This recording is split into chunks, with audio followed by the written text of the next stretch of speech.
इस वक्त दुनिया के सैकड़ों देश कोरोना की चपेट में हैं। इस महामारी से बचने के लिए अभी तक कोई वैक्सीन नहीं बन पाई है। इस पर काम अभी जारी है।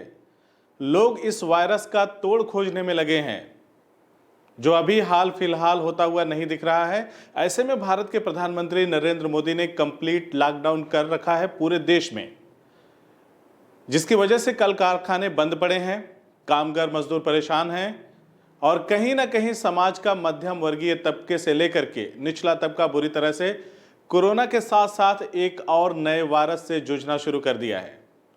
जी हां, उस वायरस का नाम है भूख। सदियां गुजर गई, कई सल्तनतें आई और कई चले गई, तख्त ताज बिखर गए, गोरे आए और वो भी चले गए। हमारे देश में फिर आज़ादी आई और नेताओं ने गरीबी हटाने का नारा दिया, लेकिन आज तक गरीबी हटाने का कोई फार्मूला तो हमारी सरकारें नहीं खोज पाई। हाँ जरूर, गरीब भूख के वायरस से आज भी संघर्ष कर रहा है और इसी भूख को शांत करने के लिए आज भी वो इधर उधर मारा मारा फिर रहा है। ऐसे में कोरोना के संकट के समय में पूरे देश में खाने पीने को लेकर हाहाकार मच गया। लेकिन अगर बात करें भारत के राज्य उत्तर प्रदेश के आजमगढ़ जिले की, तो इत्तेफाक कहें या आजमगढ़ के लोगों की किस्मत, यहां पर एक बेहद संजीदा जिलाधिकारी इस वक्त जनपद वासियों के बीच हैं, जिनका यह कहना है कि अगर मेरे होते हुए मेरे जिले में कोई भूखा सो गया तो मुझे भोजन करने का कोई अधिकार नहीं है। उस नेक दिल इंसान का नाम है एनपी सिंह, जिन्होंने आपदा की इस घड़ी में रात दिन मेहनत किया। अपने अधीनस्थों, अधिकारियों और कर्मचारियों को भी उन्होंने अलर्ट रखा ताकि कहीं से कोई कमी ना रहे। जिस तरह से एनपी सिंह ने ग्राउंड लेवल पर काम किया, वैसा काम आज तक किसी भी जिलाधिकारी ने जमीनी स्तर पर नहीं किया, ऐसा जिले के लोग कहते हैं। एनपी सिंह ने खुद जाकर गरीब और जरूरतमंद परिवारों से मिल रही सरकारी मदद का जायजा लिया।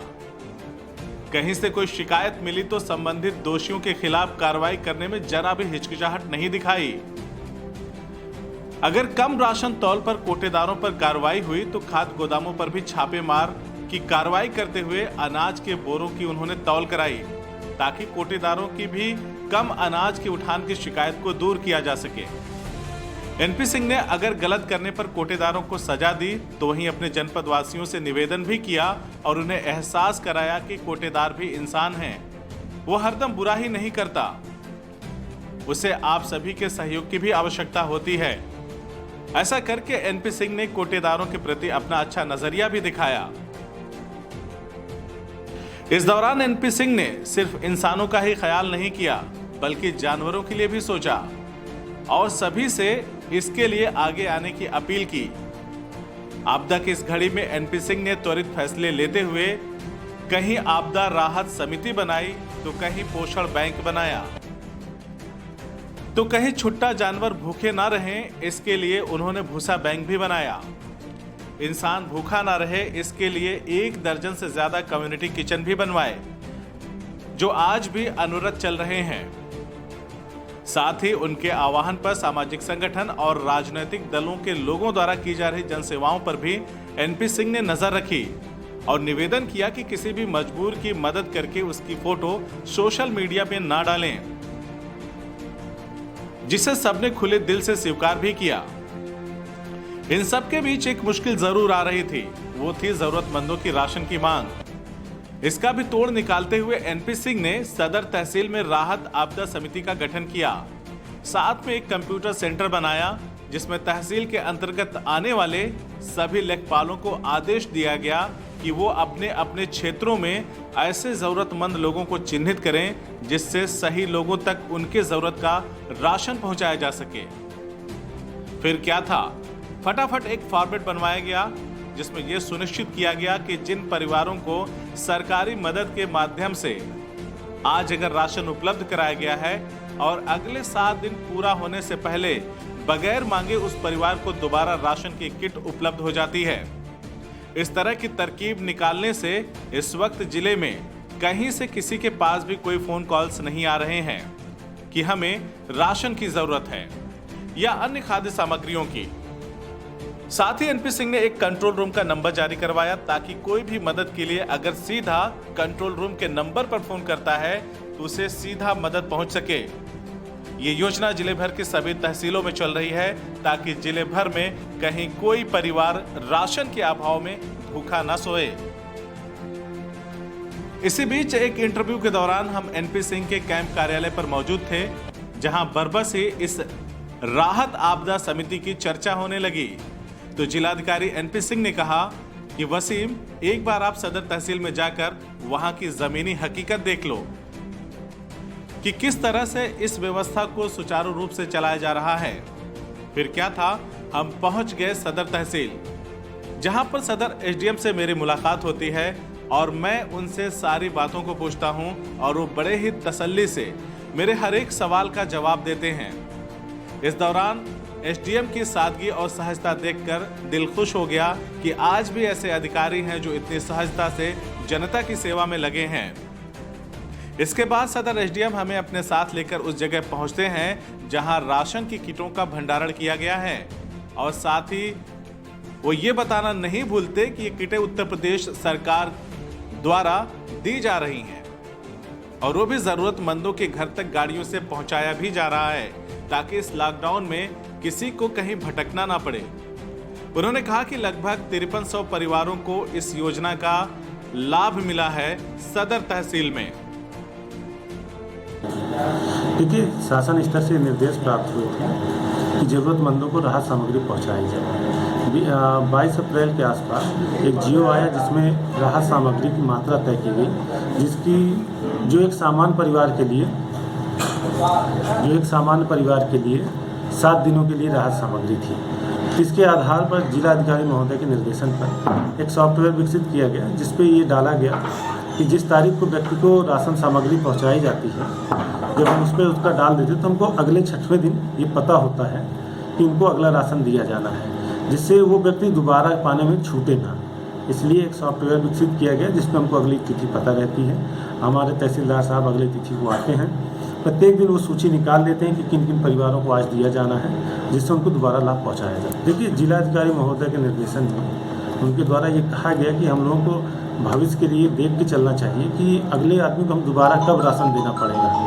तो इसलिए हमें क्या कहते हैं, एक सॉफ्टवेयर बनाया गया जिसपे ये डाल दिया जाता है। जैसे हम जो प्रक्रिया है वो ये है कि हमारा लेखपाल जिस दिन प्रथम बार देता है उसका वाउचर बनाकर जमा करता है। उसको फर्स्ट डे जब वो पहली बार राशन सामग्री देता है तो उसका वाउचर उपलब्ध कराता है। तो उसमें सॉफ्टवेयर में उन परिवारों का नाम, मुखिया का नाम हो गया, उसमें उनका पिता का नाम हो गया, कौन से गांव के हैं, इसके साथ उनका मोबाइल नंबर भी है, तो उनको डाल दिया जाता है। साथ में उनको जब दे तिथि को दिया गया है राशन सामग्री, उस तिथि को अंकित कर दिया जाता है, जिस कारण से वो सॉफ्टवेयर अपने आप उनको अगली तिथि, जैसे 7 दिन के लिए नए जियो में 7 दिन के लिए राशन सामग्री दी जा रही है, तो 6ठे दिन हमको ये पता चल जाता है कि इनका दोबारा की राहत सामग्री कल ड्यू हो रही है।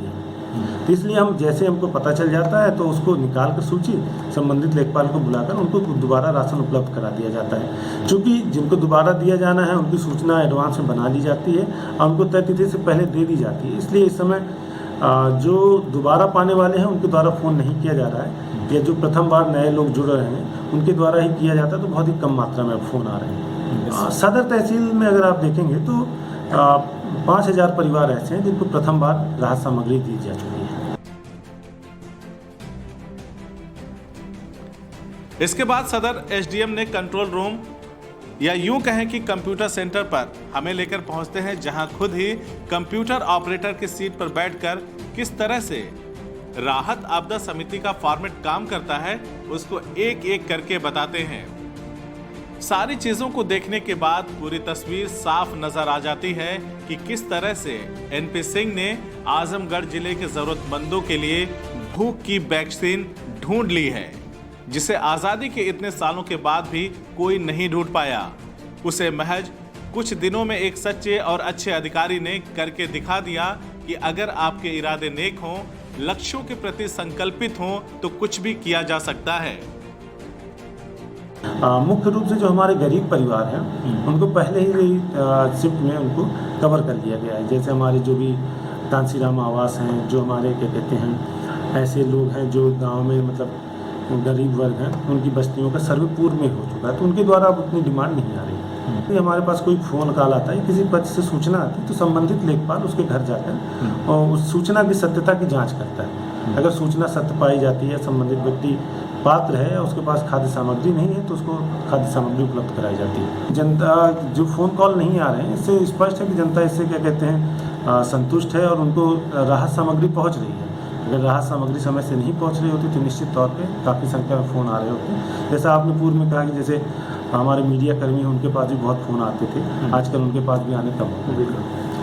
इसके लिए तो सबसे प्रमुख अपील यही है, चूँकि लॉकडाउन चल रहा है, तो जो भी सरकार द्वारा नियम कानून जारी किए जा रहे हैं या जो भी गाइडलाइंस जारी हो रही हैं उनका अनुपालन कराएं। और जो राहत सामग्री की बात है उसमें निश्चित तौर पे अगर उनको कोई दिक्कत है तो वो अपने संबंधित लेखपाल को या हमारे जिला कंट्रोल रूम में या हम मेरे पर्सनल नंबर पे तहसील सदर में बात कर सकते हैं या अपनी सूचना उपलब्ध करा सकते हैं किसी भी माध्यम से। इसके अलावा अगर उनके पास कोई अन्य माध्यम भी है तो उसके तहत उनको अगर सूचित करेंगे तो हम उनको निश्चित रूप से राहत पहुँचाएंगे। खैर, मैं किसके बारे में लिखने और बताने की कोशिश कर रहा हूँ? उस व्यक्ति के बारे में जिसकी अच्छाइयों का बखान करना मतलब सूरज को भी रोशनी दिखाने के बराबर है। एनपी सिंह किसी व्यक्ति का नाम नहीं, एनपी सिंह एक सोच का नाम है, एक समूची संस्था का नाम है। जिस तरह पृथ्वी खुद को चलायमान रखकर इस संसार को चलाती है, ठीक उसी तरह से एनपी सिंह रात दिन चलते हुए आजमगढ़ की लोगों की बेहतरी के लिए काम करते हैं। जब मैं ये कहानी आपको बता रहा हूं तो शायद ऐसे वक्त में इंसानियत का वो मसीहा कहीं आपकी गलियों में आपके अपनों का हाल चाल ले रहा होगा। जरा देखिए तो।